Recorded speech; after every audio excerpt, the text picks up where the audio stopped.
మా నిజాం సాగర్ ఒకటే అధ్యక్ష, స్వాతంత్రం రాకముందు నిజామాబాద్ జిల్లాలో ఉన్నది. ఒక మాటను కానీ చెప్తాను. ఒకటే ఒక ప్రాజెక్టు అధ్యక్ష, స్వాతంత్రం రాకముందు నిజాం కట్టిన ప్రాజెక్టు సగం పూడుకపోయింది అధ్యక్ష. డిస్ట్రిబ్యూటర్ కెనాల్స్ కావచ్చు, మెయిన్ కెనాల్స్ కావచ్చు, మొత్తం నాశనమై కూర్చున్నాయి అధ్యక్ష. మేమేమంటలేము అధ్యక్ష, ఇంతకు ముందున్న ప్రభుత్వం సుమారు 89,000 కోట్లతో కాళేశ్వరం కట్టండి అధ్యక్ష. ఇప్పుడు పాలమూరు రంగారెడ్డి కట్టుండ్రు అధ్యక్ష, 21,000 కోట్లైనవి, మళ్ళీ 56,000. కానీ అన్ని జిల్లాలు, కానీ మన జిల్లా ఉమ్మడి ఆంధ్రప్రదేశ్లో ఈ తెలంగాణలో అత్యధికంగా నష్టపోయిన జిల్లా ఏదంటే నిజామాబాద్ జిల్లా మాత్రమే అధ్యక్ష.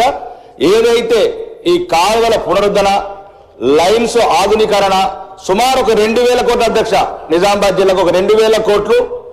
ప్రత్యేకంగా మంత్రుల కమిటీ, సీనియర్ మంత్రులు బట్టి విక్రమార్క గారు, ఆయన తుమ్మల నాగేశ్వరరావు గారు, ఉత్తమ్ కుమార్ రెడ్డి గారు, ఉద్దండులు మా ఉత్తర తెలంగాణ జిల్లా ఉట్టిపోతున్నారు అధ్యక్ష.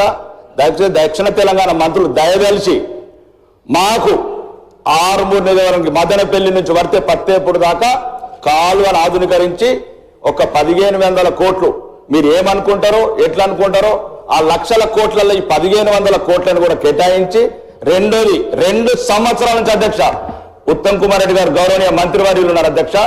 2024 జనవరిలో సంతకం పెట్టిండు అధ్యక్ష ఫైల్ మీద. శ్రీరామ్ సాగర్ వచ్చినప్పుడు ఒక్క అడుగు కూడా ముందుకు వెళ్ళలేదు అధ్యక్ష. మేమేం అడుగుతలేము అధ్యక్ష, 1,000 కోట్లేం అడుగుతలేము అధ్యక్ష. మా దగ్గర కూడా ఈ గల్పు గోసలు, ఈ వ్యవసాయం మీద ఆధారపడే వాళ్ళు ఉన్నారు. కాబట్టి కొద్దిగా మీరు పెద్ద మనసును దయదలిచి లక్షల కోట్ల ప్రాజెక్టుల మీద చర్చలు చేద్దాం, అన్ని జిల్లాలకు ఇద్దాం.